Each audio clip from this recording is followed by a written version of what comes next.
Welcome to PanthersRanters podcast. Kick back and enjoy news, topics, and more for your Panthers.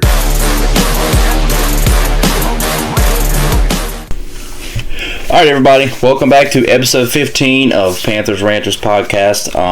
Just real quick, if you haven't, check out last week's episode. We got a lot to talk about. More negatives than positives, but we do have some positives in there to talk about, so we're going to get right into it. Logan, Michael, welcome back. Panthers lose 29-14 in the opening week of preseason after the Hall of Fame game. How are you guys doing tonight? Well, I've seen worse football games. Yeah, man. I think the happy thing about the preseason is that, you know, even though the score looks rough, I'm kind of excited about a good number of things that happened in this game. Cool. That was a really. It's a good thing that one didn't count. Let's just say that. I know it's debatable. It's debatable how much preseason matters, but that was not a good attempt at playing football. There was a point at the end of the first half where the Bills had outgained us 246 yards to 17. It's honestly a small miracle we were only down 6 going into halftime. Yeah. And again, I don't know how. Well, we know the coaches don't take preseason seriously at all. We know it, like, they don't care about what the final score is. But that game did not inspire much confidence. No. Not much at all. Like I put on Twitter as soon as the game was over, you know, it is preseason, but that game definitely left a bad taste in fans' mouths. You know, we didn't see anything, you know, really that we wanted to see. Yeah, it was also just a very boring game, too. It was very boring. Like, I was ready for that. After the first drive of the second half, I was mentally checked out. Yeah, I cut it off. I was working, so I was watching what I could, but yeah, I cut it off after the third quarter. Yeah, and Kenny Pickett is like a very boring quarterback to watch. Super Bowl champion Kenny Pickett, mind you. Okay. But yeah, it was definitely some things, you know, a few positives, a lot more negatives than anything. Yeah. Just overall thoughts, you know, however you guys want to get into it. Michael, if you want to start us off, there's a lot to cover, like I said, on the bad side. But, you know, what were your takeaways? I guess we'll start good. Okay, cool. Do I want to talk about the obvious thing? All right, I'll let you guys have the pass rush. One thing I did like, we're not going to say this for every offensive lineman, but the 2 tackles actually did a decent job in pass protection. And given that we're already down Aquanu and Moten to start the year, I thought that was a very encouraging sign that neither Rasheed Walker or Monroe Freeling sucked at their job. Yeah. They looked like they actually knew what they were doing and they weren't a liability like some other players on the offensive line. Cock off, Chandler Zavala.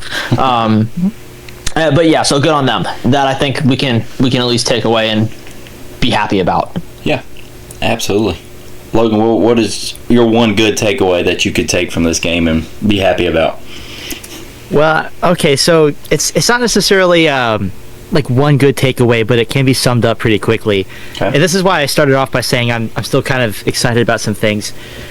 It's because in a roundabout way, I do feel like a lot of the important things in this game look pretty good. I mean, our big investments in free agency both looked as advertised. They looked awesome. You know, Devin Lloyd and Jalen Phillips. All of the rookies had some time, and I thought they all put in some pretty good reps. You know, Monroe Freeling looked like he belonged. Lee Hunter still looks okay. I think there's still some more growing to do there, but it looks good in run defense. Will Lee's making some rookie mistakes in coverage. He's getting those out now, which is understandable. I get it. It's a lot of stuff that you think is going to be pretty easy to learn from on film, but he's a super instinctive ball. Will Lee was still better than Corey Thornton, unfortunately. Yeah, that's the corners are not going on my positives, and as a matter of fact, I'm starting to get a little bit worried about some of those guys. But yeah. You know, nonetheless, I feel like the rookie class looks good and the big free agents look good, and then honestly, I feel like that's a decent slate to be excited about in a game that you lost as handedly as we did. Yeah, well, I'll be honest. I thought you guys were going to talk about it, but I think the one positive thing we can take away is that we actually might have a decent pass rush again. Absolutely. Which I had kind of given up on that idea after Scorton went down. But those boys showed up and they put in a good shift for sure. You know, I mean, if Jalen Phillips can play like what we saw on Saturday, like he will be well worth every penny of that $100 million contract. And it wasn't just him. I mean, Travis Gibson, and this is against like the Bills' starting offensive line. You know, Travis Gibson had some wins against Spencer Brown. Princely, I always butcher his name. Princely had some good pressures as well. And shout out to Princely. He was heavily criticized on Twitter after his performance in the Hall of Fame game, and he very much responded. I know he didn't finish with a sack, but he might have been the most impactful defensive end on that field. Yeah, big time. For the entirety of the game. Yeah, that was one thing that, you know, obviously most Panthers fans seen it. Pass rush looked great. So, I mean, obviously, if you guys wanted to touch on a little bit more, you could. Michael, I think you hit it right on the head. I'm very happy with Princely. Like you said, he got criticized very heavily after the Hall of Fame game. And I don't know if he's seen it. Yeah, he responded. He did respond. So, I'm happy to see that, you know, maybe learn from your mistakes really quick, you know, fix it, and he's good to go. So, hopefully, we have something with Princely being that scoring is down. But overall, one of my positive takeaways that I'm going to hit on is Zakee Wheatley. I still think he is showing that he belongs. Obviously, he's a rookie. There's a couple of mistakes in there, but he's making tackles. You know, he's all over back there with the DBs and stuff. So I'm very happy with him. Will Lee, Logan, I think you touched on him. It looks like he's learning a little bit by little bit, so that's good to see. You know, maybe we have a third corner. So, yeah, my one positive takeaway is Zakee Wheatley. I think he's 2 games in a row. He showed that he belongs on the field. So, he racks up those tackles. Mm-hmm.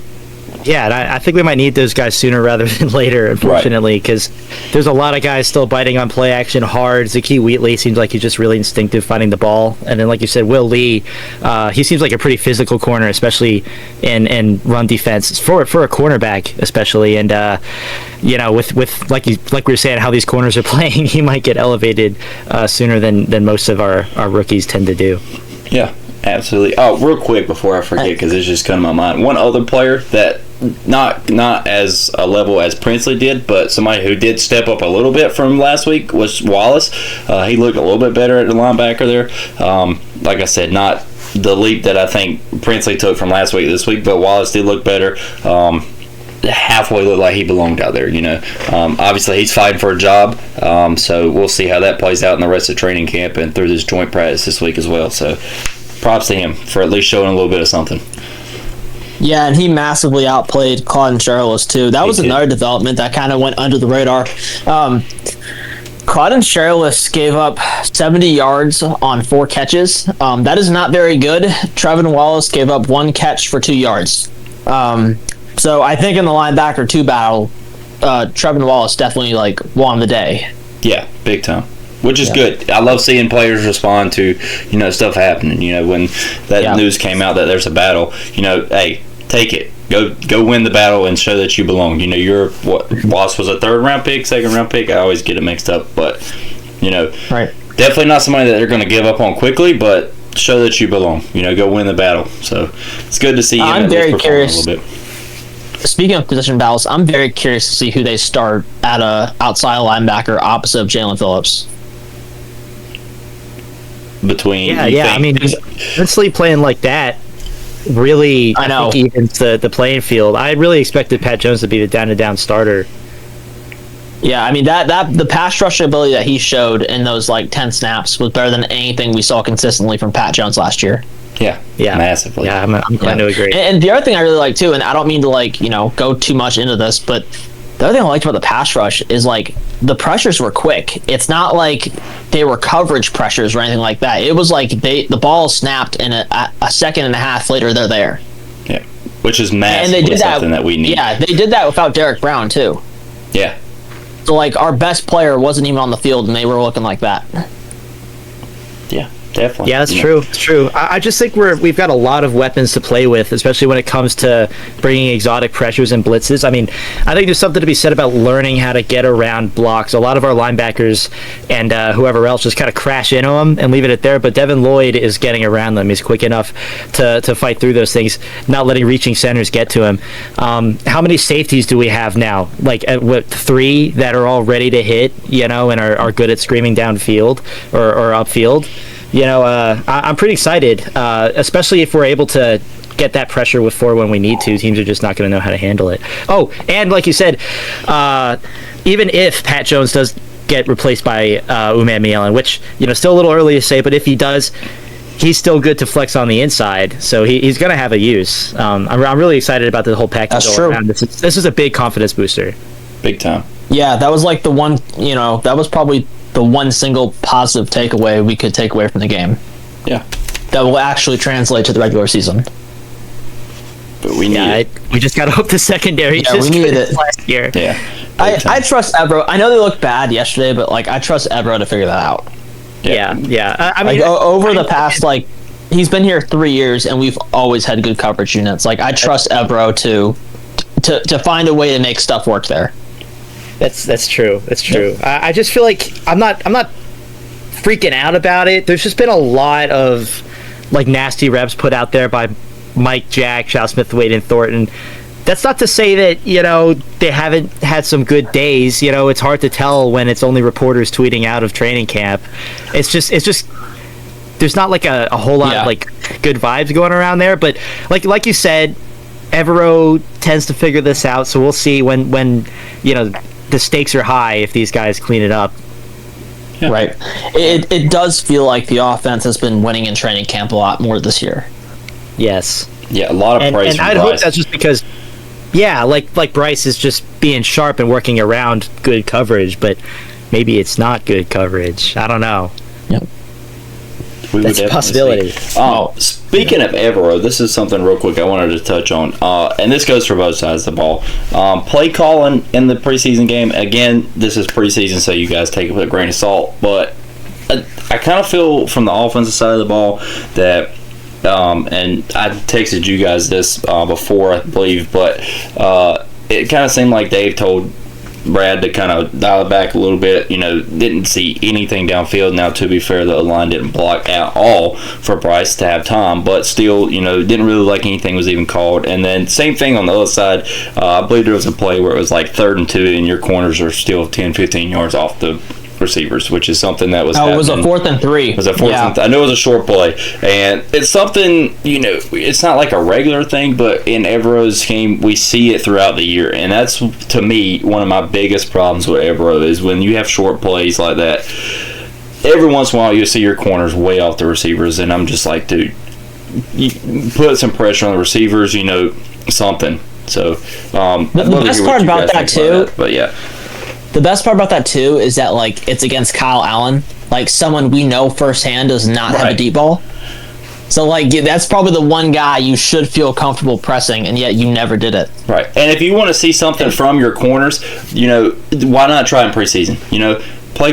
Press up, see what they've got, because there's nothing to lose. It's preseason. This is where you try stuff, get the kinks out. So what are we doing? Didn't see any trying stuff, I guess you could say. But Evero's, Evero, ever since after his first year, I've never been really crazy about Evero anyway, but that's just me. Hopefully he cleans it up in the regular season. But yeah, I'm higher on him than most fans. Yeah. My thing is, look, I understand you don't want to give your hand away and show your best looks in the preseason, but my gosh, give yourself a chance to get off the field on 3rd and 4th down and actually play up. When you play 10 yards back on 4th and 3, you might as well give their team the first down. Yeah. And we did a ton of stuff that's just one example, but between the soft zone cover 3, that was very obvious that we were playing for most of the game, not really running a whole lot of blitzes or anything like that. It just felt like we weren't really giving ourselves a chance on defense, and I don't know how you can evaluate anyone when you're not giving yourself a chance with play calling. Yeah, okay, so I can't really defend the entire game plan, right? Right, yeah. I want to push back a little bit and say, on the flip side of trying stuff out in the preseason that what you usually do, a lot of teams got to treat this stuff kind of like practice to evaluate individuals. And if you're not going to run that play in the regular season, why are you going to run it in the preseason? Mm-hmm. Why are you going to get them practice as something that you're never going to want to do? Are you going to want Chow Smith-Wade and who was that, Caleb Evans, to be running press man coverage? I would probably say no.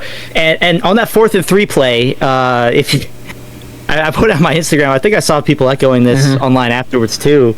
Now look, I'm not going to defend. I'm not going to say it's a good play call, okay? Because that's a lot of coverage. It's a weird coverage, okay? Nobody can deny that. But right, we got 2 corners sitting there on that side of the field. I don't think that's a regular zone coverage where they're being told to sit back all the way. Chow Smith-Wade chooses to cover this receiver that runs out there on an out route instead of going under him and biting down on that route that's wide open from number 0. I think that's Keon Coleman. He has an opportunity to get there, but he's not really using his head. I think we've seen that a lot from Chow Smith-Wade. So I don't know if that's completely on the play call. It's definitely not putting them in the best position, though. And the other thing I'll say is, stuff got really vanilla as the game went on, but I did feel like when we started out, we were trying out some more blitzes and some more creative looks. Yes. Early on, we did try. I'll concede that, and we just sucked. But like you said, like I'll definitely admit you're not doing anybody else a favor once you start pulling all that out of there as the game goes on. Absolutely. Yeah, it's hopefully they try. You got 3 games left or 2 games left in preseason, so hopefully something changes in the play call. And again, it's preseason. Take it with a grain of salt, but I'd like to see some things at least tried. I know, like Michael said, you don't want to give your playbook up, but at least open some. Give yourself a chance to make a stop. Exactly. Show us something. Give us something that's, and whether that's on offense or defense. The play call in the Hall of Fame game, they're going to the offensive side of the ball. Play call in the Hall of Fame game looked pretty good for the most part. Everybody gave Brad his flowers, said it looked pretty good. Hopefully we see this in the regular season. Well, this game, I mean, again, O-line didn't block great, but what was there to really say? Can we talk about that? Yeah, we need to. The offensive play calling is, that was something like you said, because it did good in the Hall of Fame game, right, but it was just really in a funk this game. What I thought was weird was every time we tried, like a quote unquote misdirection kind of play, like the Bills defense knew it was happening, and you could say that that's like normal for preseason, but our defense didn't seem to know what was coming for the Bills offense. If we try to screen or a play action, their guys are all over it. They're not sweating it. So I think I even was listening to the Panthers broadcast with Smitty and Delhomme and them, and they're talking about how it's just kind of like, I don't know, I guess the offense was running it a little lackadaisically, and they're just getting bit on it immediately. And like you said, you got to give yourself a chance. If you're not putting yourself out in a serious way, you're not really getting to evaluate anything. Yeah, I felt bad for those running backs and receivers who got screen passes, because it seemed like every time we tried it, there was a Bills defender just waiting to hit stick them. Yeah, every time. And real quick, speaking of running backs, and I know we talked about this before the show started, but I know we didn't see barely anything from Brooks, but I'm glad to see he can take a hit. I'm glad to see he took a hit, got up. Well, he certainly proved that. He did, which is great, because I know, and I've mentioned this too before we started, that after tearing your ACL twice, there's some nerves. There's no way there's not. And he's going to have to overcome that because he's going to be a part of the offense. So I hope to God he doesn't get hurt again. But, he's going to have to get over taking a hit and, be a part of this offense because we need him. So I'm glad to see that, if anything, from the running back room. Yeah, Chandler Zavala and Luke Fortner definitely gave him that opportunity. Big time. So I was happy to see that. So absolutely. Anything else really from the game? And we need to talk about the offensive line a little more. Yeah, sure. And really, I think the offense in general a little more. I gave Chandler Zavala a lot of props last week after he looked good in the Hall of Fame game. And he took all of 3 plays to make me regret that. He was very bad. For the most part, he was very bad, especially early on. He single-handedly killed the first drive. Like every play on the first drive, there was something he did wrong that impacted the play. Whether it was missing a block on that first Jonathan Brooks run, which went backwards, or giving up 2 pressures on the next 2 plays. I mean, he did not look good. And, we're 3 years into his tenure in Carolina, and I think he's just proven that he's not an NFL player. And I don't feel confident he's ever starting at guard. I think it's time to start looking for upgrades at that position group. He wasn't the only one who was bad. I will concede that, but we've had enough. No, I completely agree. And funny enough, I think I saw a little bit of pushback on that online. I think Michael, you might have posted it on your story, even he's pointing out that, you guys were singing his praises last game in the Hall of Fame game. And look, it's not like Chandler Zavala hasn't had good games. I think you'd be surprised. He has had a good couple games in his career. The problem is, in between every good game, there's 2 or 3 awful games. And this, and I mean, O-line, you can't live like that. And you mean awful games, not just, he missed a block or 2 or gave up a sack. No, finishing with a 0.0 PFF grade. Yes, absolutely breaking the game plan kind of games. If you're a threat to destroy the game plan like that, I just don't see why you need to still be, on the roster. Maybe that's what he's done as an offensive lineman is equivalent to giving up 300 yards, like Bené Benwickery did to Julio Jones. For an offensive lineman, what he's done is the equivalent. That's foul. It's true. It's true. It is very. Yeah, true. It is. Yeah, hopefully. One thing that I believe, Logan, you just mentioned this, but hopefully there's somebody, and I wrote this in the notes before, like Curran. Hopefully they give him some playing time in the preseason to see what he can do there, because you got to try it. What can be worse than Zavala on the line? Because it was terrible. There was one play he was turning around, just slogging around, dude, what are you doing? Oh yeah, you mean on the deep ball to Leggett? Yeah, he was just turned around looking at Bryce. I think that was the play where Rasheed Walker threw his guy across the field, literally threw him across the field, and somehow Zavala got spun around, basically ran in a circle, and ended up giving up a pressure. Yeah. Yeah, and not a good look. Not at all. So hopefully they, at least, in the next couple weeks, put somebody there, see what they got, because I believe Curran played a couple games last year and didn't look terrible. So no, he didn't. Yeah, so what could be worse than Zavala? It literally cannot be worse. So I'd love to see somebody at least challenge him for it. Dan needs to make an effort and go out and sign our guard. Yeah, big time. And guards are not hard to find. Yeah, doesn't take much. So. But Luke Fortner was also maybe not as bad, but definitely was very also close. He was definitely in that same tier of ass. He had the illegal man downfield penalty. He gave up a sack. One of the Jonathan Brooks runs, he was definitely the reason it got blown up. We're only talking 10 snaps of football here, but he did not look great either in those 10 snaps. No, not at all. Yeah. So. I really don't like seeing that because, it's preseason, don't freak out yet, but he really only has half a season of good football in his entire career. The first couple years he's in the league, he really sucked. So hopefully we're not seeing that come back. Luckily, I do think Sam Hecht had a nice bounce back game. He looked pretty good, and so does Nick Samac too. Yeah. I don't think any of them are necessarily pushing Fortner yet, but it's nice to have some contingencies in case we need them, because if he plays like that, we might consider it in the regular season. Right. The other thing worth discussing too, I'm not giving the starting offense a pass for what they pulled, but I think the biggest reason they had a bad day was the play of their guards, or at least one of their guards. And I think with Robert Hunt back and with Damian Lewis back, they will look a lot better than what we saw on Saturday. Yeah. One thing that I've seen, somebody posted it on Twitter, I believe. I hope they don't let this play into the regular season. And for some reason, if Hunt and Lewis, aren't completely back yet, I hope they don't play this into the regular season where they continue to play these guards and wait 2 or 3 games and then go, oh shit, they suck. So now we have to cut them. Figure that out now before it gets into the regular season. like you said, guards sure. aren't terribly hard to find. So figure it out now, and do not let that problem run into the season. Because again, if we start the season 0-2, 0-3, you've dug yourself a hole that I don't know if you can dig yourself out of. So. I will say the good news is we really don't play a whole lot of good defensive lines the first couple of weeks of the season. So I that think, is true. I think that's why those first couple of weeks are really important, because honestly, the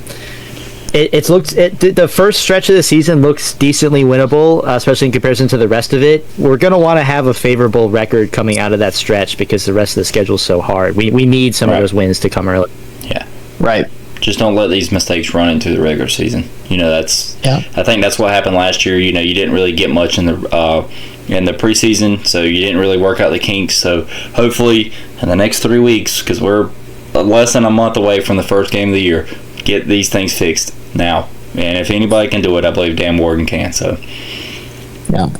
So I will say I do wish Dave Canales kept his guys in for one more drive.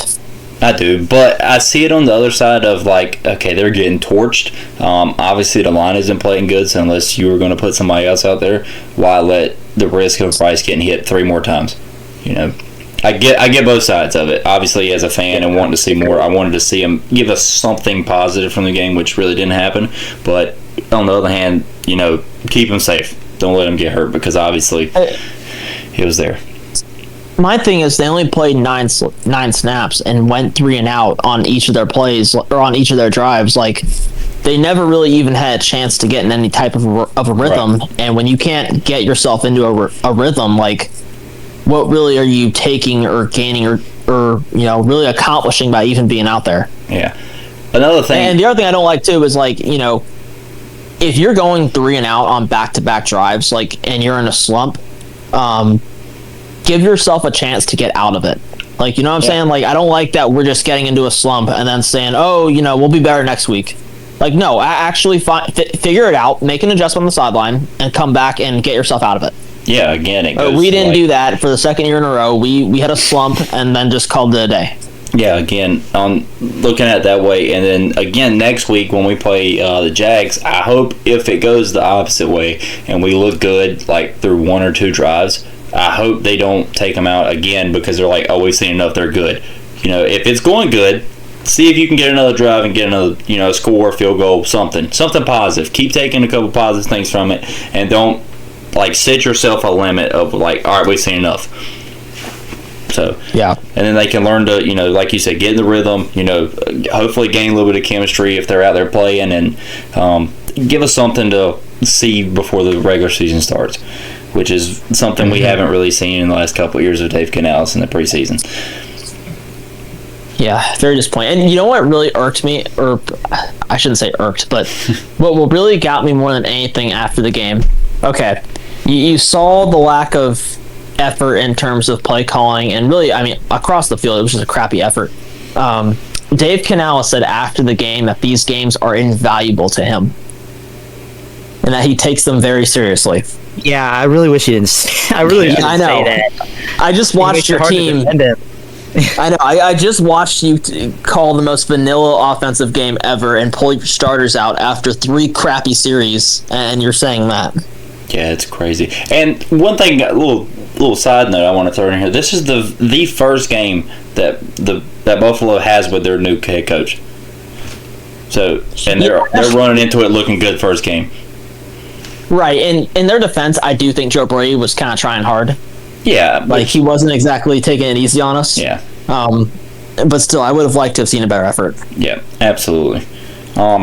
Real quick, before we move on, is there anything that we missed on the preseason game? Are we done with the preseason for this week, or anything else you guys wanted to touch on? Let's see here. Just checking my notes. Just to make sure we cover our tracks on all the bad things. That's true. It's true. I guess all I'd add is, if it has any more urgency to getting another backup guard, I know it seems like it's not the worst thing in the world to just have a backup guard that's not very good, but the one, I agree with Michael's take about playing the starters more completely. Yep. The only thing that worries me is that I don't see any reason why our O-line isn't going to continue to get embarrassed, and It's just going to keep throwing off the funk of the offense. So like you need to fix that, otherwise you're just going to keep running into that problem as long as you're not playing your starting guards out there, right? So the other thing too, like, I mean, I get what you're saying about like getting Bryce hurt, but I'm kind of to the point where I trust him to avoid those hits. I mean, it seems like, and I know he'll get killed on Twitter for this, but like, Bryce understands it's preseason. He's not going to step up into dirty pockets and try and take hits to deliver big throws. Yeah, and Josh Allen was doing that on the other side of the ball, and he paid for it. He did. He absolutely did. But yeah, like I said, I would have kept the starters in for one more drive. I just don't like the idea that if you're in a slump, you're just going to call it a day and essentially quit. And you know, I know Canales said he wanted to get a good look at everybody, but like, I care more about getting our starters in-game experience than I do watching, I don't know, Kyle Trask complete passes to like Casey Washington. Yeah. Like, that means nothing to me. Yeah, you're going to see enough of the backup, so I'm with you on that. They should have played more. They didn't even hit the limit of what they said before the game started they were going to play, because he said 15 to 20. Yeah. Well, and then he changed what he said. He capped it at 3 drives. Yeah, it's the biggest downfall really that I've seen from Dave Canales as a coach is the preseason woes that he goes through. I don't get his coaching philosophy through the preseason whatsoever. I know. It's very disappointing to say the least. Yeah. Dude, and we can't start slow again this year. We need a hot start. Like the way our schedule breaks down, we can't do that again. Yeah, absolutely. So that's preseason, week 1. A couple of quick player things I want to talk about real quick before we get into the end of the show. Probably the biggest thing, we have a new tight end on the team, Darren Waller. We're recording this. Well, it's already Monday now because it's 1:00 in the morning. But as of probably today, Darren Waller's going to be signed to the Panthers. So that's a great thing. I love it. And just real quick before we do get in Darren Waller, it's something good to see from Dan Morgan that he realizes there's a problem and at least brings in competition. Probably a hot take, but I think Darren Waller's already tight end 1. He's probably going to be good to go if he stays healthy, obviously. But as far as other positions, I hope he does the same thing. Guard, linebacker number 2. Hopefully he does the same thing for that. But yeah, we have Darren Waller. We have new tight end. So what do you guys think of that? And how does he play into the offense? And what would you guys like to see from him this year? I'll say that was a very random signing on a Thursday night. It was. Like, I don't think anyone was tracking that or was like anticipating that or hearing any kind of rumors before that signing was made. Yeah, I didn't see anything about it. Yeah. It makes it seem like Dan Morgan was just sitting around on like a Thursday night and it was like, you know what? Jatavion Sanders kind of sucks at his job. Let's bring back this guy. Hey, we seen it firsthand last year what he can do. Yeah, that Dolphins game. Yep. Yeah, it's true. It's true. And honestly, I do feel like Dan Morgan's been pretty good at, finding under the radar guys in his tenure. I'll say this about Darren Waller.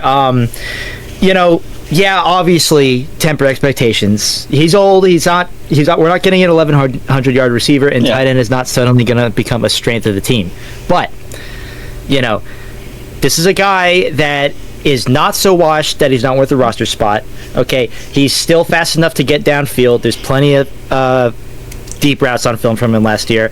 It allows us to get into 12 personnel, 13 personnel without just putting, in my opinion, a waste of a roster spot on the field in Jatavion Sanders. You add 6 touchdowns to this team. That's a huge increase from that last tight end room. I think the problem is, we didn't have like a true move tight end, somebody that can get downfield, that can get out in space, and run real routes that are deeper than like 10 yards down the field. In my opinion, there's a lot of goodwill towards Jatavion Sanders around the Panthers, which is fair. I think if you go back to his rookie year, there were like 3 or 4 genuinely impressive catches before that neck injury, right? And then ever since then, it's been so unimpressive. He doesn't go downfield anymore. If you ask him to make a tough catch, he doesn't make it. He's never been that athletic. He was just supposed to have great hands, and that hasn't showed up. I was a pretty big doubter of him. I'm glad that they've pulled the trigger on this, and I think they did give him due diligence. signing Darren Waller this late. But I am excited just because I do feel like it's a real upgrade to arguably our weakest position on the roster, that being receiving tight end. And to get that at this point in the offseason, that's a big win. Yeah, I was going to ask, so who do you think gets cut from the tight end room now? And unless you think they're going to keep 4 tight ends. Okay, so I don't think it's possible to keep 4 tight ends. Like we did keep James Mitchell last year. Maybe they keep Sanders in that role. I would cut Sanders. I know it sounds like I'm just hating on him, but it's just because Mitchell Evans and Tommy Tremble are good blockers. That's important, and they're okay receivers. Yeah, so I think the problem is Darren Waller's niche is too similar to Jatavian Sanders. It's not necessarily that Jatavian Sanders is the worst. I think if he was tight end 2 on the depth chart or whatever, we'd still be having the same conversation here. Yeah, I'm with you. Yeah, absolutely. I love this signing. I think this is probably a hot take. I've told multiple people this already. Darren Waller, as of right now, is probably the best tight end we've had since Greg Olsen. I mean, when in the last 5 or 6 years have we seen a tight end get over 200 yards total for the entire season? Not saying Darren Waller is going to be the best tight end in the league because he is 33 years old, but he does bring in a different aspect to the offense. He can, like Logan said, he can run farther than 5 yards down the field and catch a pass. I do think one of the tight ends are going to be out that we've already got. Who that's going to be, I don't know. Tremble's been here a while. I think the coaches are pretty high on Evans. So Sanders may be the odd guy out. So I don't know. We'll see. I think it gives a huge passing aspect to the offense with Waller compared to what the other tight ends bring to the team. So. Yeah, like what you're saying, we have a really low bar for the position right now. Absolutely. And I know. Yeah. If you get 300 yards instead of 200 for the season, you're good to go. You're the best tight end ever. Yes. Dude, you think about some of the names we've had at tight end, and it's been an ugly stash of players for sure. Yeah, it's been terrible. Like, who was it? It was Ian Thomas after Greg Olsen retired. Then I think we had Hayden Hurst for a little bit. Yep, that was Bryce's rookie. And then caught Bryce's first touchdown, by the way. Yep, I think that was his last. Hayden Hurst's last. But yeah, like I can't think of anybody else that we've had that's even done anything. Yeah. Tremble's really been the only somewhat, I wouldn't even say decent because he's not a good pass catcher, but I guess long-term guy we've had. Yeah, I love it. I love Waller being on the team. He had, injury-wise, it's not great, but he had 6 touchdowns in 9 games last year with a couple hundred yards. So again, I think it brings a massive, upside to the tight end room. So one of those guys are going to be going unless they want to cut from another position on the come cut day. Yep, agreed. So speaking of cutting players, real quick, we'll talk about this. And this kind of goes for the entire team. So. And I would love to hear what you guys think about this with, the upcoming of Jasim Reed through training camp. Haynes King. I don't think Haynes King is going to be cut from the team, and they can't put him on the practice squad because another team's going to pick him up. How do you guys see, and this is kind of over the roster, but is there anybody that you guys see on the team who's isn't going to make the team but is a good player? I guess you could put it that way. Specifically from the receiver room, or no, just overall, because right before training camp started, we were talking about guys like Corey Thornton, ATN in the running back room. We picked our receivers who we thought were going to make the team. Obviously, a lot's changed now. So, is there a guy that you think is good enough to make the team, but probably going to get cut? Because I think these coaches are going to have some tough decisions at the bottom part of the roster to keep some guys. So. Let me pull up the depth chart real quick.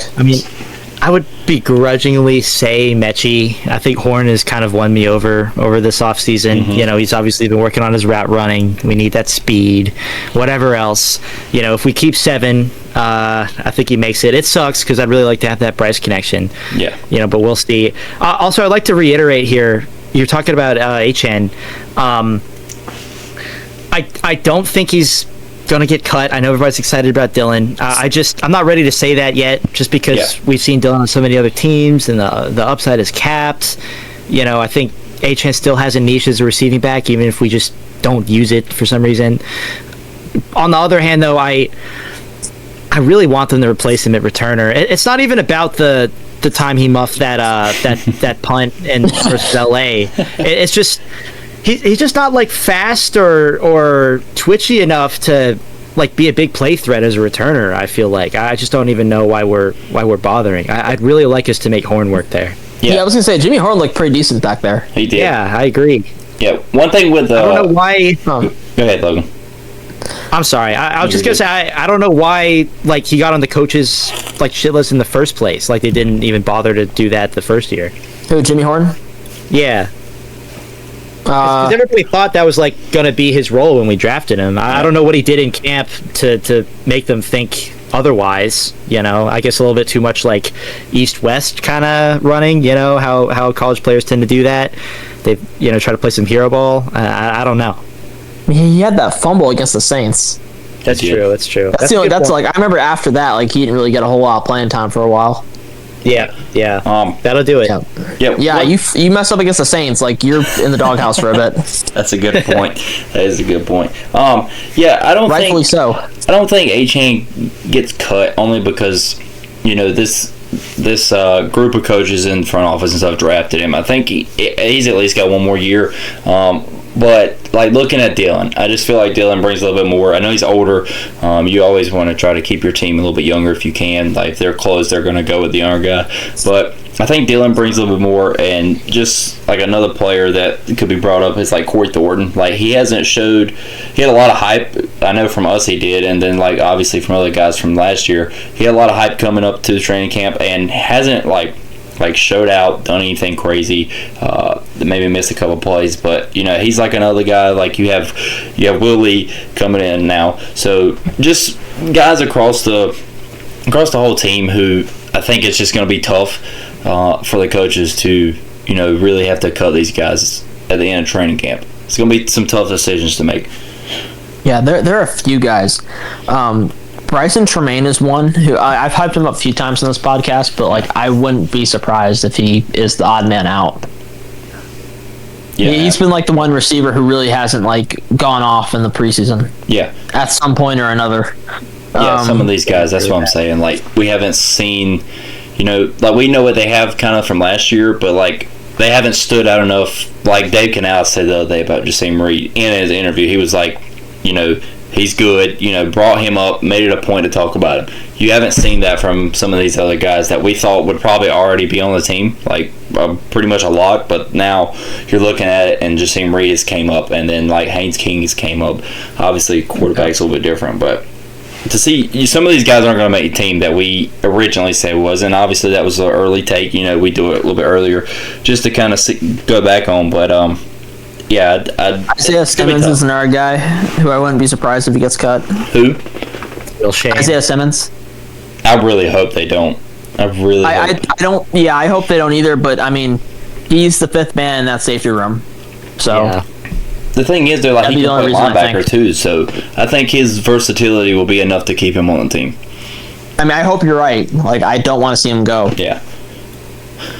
But I mean, when's the last time he's put up good linebacker tape? Like, that's a genuine question. I don't 2019. Yeah, it's been a while. Before he got drafted.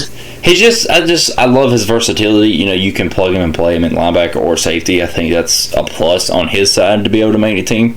Obviously, he's nothing crazy, but it's the option. You have the option to go safety or linebacker. So it's definitely probably going to be the toughest cut list that we've seen in a few years for the Panthers. Yeah, it's a good problem. This one's interesting. So, here's another one. Haynes King. No way after seeing what he did in the Hall of Fame game do they let him hit the practice squad. He's not going to be like Coker where he can go under the radar and then you scoop him back up. Hey, I'm not saying I think they'll do it. I think they could do it. Knowing the Panthers, they probably will. But I know it's the Panthers. They're definitely cutting him. Yeah. I mean, keeping three quarterbacks is just a hard sell. Okay, I'm not saying do this, but it would work. So let's just say that hamstring injury is a little worse than initially put out. I mean, we're the Panthers. Everyone's injury is worse than initially thought. That is true. Put him on IR. Just put him on IR so we can stash him and no one can take him. maybe a smart play. I did see somebody say that like the day after the Hall of Fame game. That's what they were doing. He re-aggravated the hamstring. He's not doing well. Just put him on IR for the year. Maybe. Or you trade Pickett and get a 7th round pick for him from somebody that needs a quarterback, and Haynes King's your QB too. Yeah.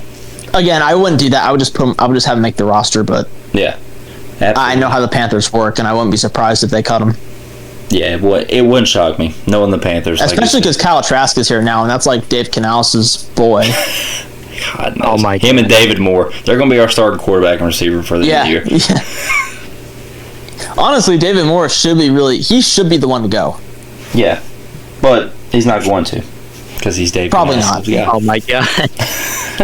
Yeah, probably not. So one more question before we get out of here tonight that I want to see moving on to next week. We play the Jags this week, and I'm pretty sure we have a joint practice with the Jags this week, right? Yes. Okay, so definitely some things that come out of that probably, so definitely get to see another opponent. Just a couple quick questions, we'll run through them. What is one thing you want to see against the Jags this week in the preseason game? And, what do you guys think overall as the preseason? Like, how much do you think this affects the team and moving on to the regular season? A lot of people say, all preseason doesn't count, doesn't matter, whatever. So 2 questions to get us out of here for tonight. Yeah. Well, I think we kind of answered the second one already. I mean, the Panthers clearly don't think it matters, but I think we've seen that preseason definitely kind of does help as far as in-game chemistry goes. Yeah. But to answer your question about the Jags, getting a first down on offense would be nice. With the starters. Yeah, with the starters. That'd be a good idea. I'd like to see that. That is true. That is a good one to start with. Yeah. Not being outgained by, 200 yards at half would be good. That is true. Would be just an idea. But it sounds like a bad idea. Yeah. we don't do that here. Let's see. I think what I'm looking for is to see Hunt and Lewis on the field next to Fortner, because I know they know the system and everything, but we've seen plenty of our lines where the personnel doesn't seem that bad, but there's not a lot of chemistry on the O-line because they haven't had time to practice together. And they just recently started practicing. I really want to see what that unit looks like if Fortner looks any better. Yeah. In terms of how much the preseason matters, I'll say, there is a world where our team grinds it out like crazy in the preseason and is crazy sharp to start the year because, like you said, it does tend to affect your performance in the year. Some of the best teams do it. But, this is a league where it only matters, how good you are in relation to other teams. And honestly, most of the teams don't give their starters more than a few series.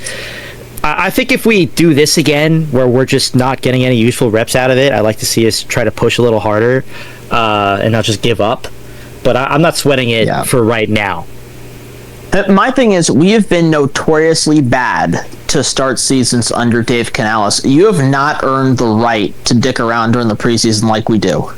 No, I agree. Yeah, that's a good point. But and another thing I want to see in this Jags game, though, I would like to see Xavier Legette make some plays.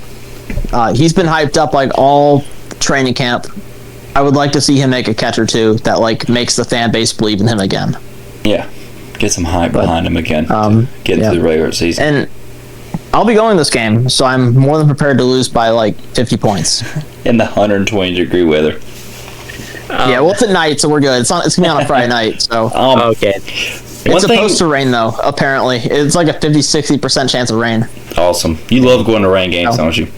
Yeah. I know. I'm telling you, man, if we lose bad, I apologize. We haven't won a game. It's been almost 10 years since we won a game that I attended. Well, to be fair, my record at Panthers games right now is, I believe it's 24-23. Or 23-24. I'm basically 500 at games we go to. Yeah, it must be nice. Real quick, one thing that I would like to see in the next preseason game, I would like to see a few more drives from the offense. Like we said earlier in the podcast, get the offense going. Find your rhythm. At least get a few first downs. At least get a field goal. Something positive from the offense to take away. I'm with Logan on seeing the Hunt and Lewis back in the game. Probably my biggest thing is continuing with the edge rusher. Keep keep it going. A lot of times that we've seen the last couple of years, obviously we haven't had like a star pass rusher, but one game maybe somebody will look good, and then for 4 games they're gone. You never see them again. So just continuing with pass rushing, show it again, be consistent with it, and continue to push it through. So that's my biggest thing. Just more plays from the offense and the edge rusher, definitely to keep it going. So yeah, agreed. Cool. Anything you guys want to touch on before we get out of here tonight? It's only 1:15 in the morning, so we got time. I don't think so. All right, cool. Yeah, I'm good. Real quick, I would love to give a quick shout out to you guys because we're in full season form. You guys have been killing it on Instagram. So for you guys listening, please make sure to go follow them on Instagram. They give updates every day, every hour, every minute throughout the day as much as they can. They're great pages to follow. Panthers Ranters and Car Panthers things on Instagram. So make sure you give them a follow and tune in every week for us. If you haven't checked out the episodes in the past, and obviously it's random every week, but we do get them out weekly, so make sure you subscribe to us on YouTube and follow us on Spotify. So, all right, we're out of here for tonight, guys. Thank you, everybody, for watching, and tune in next week. All right.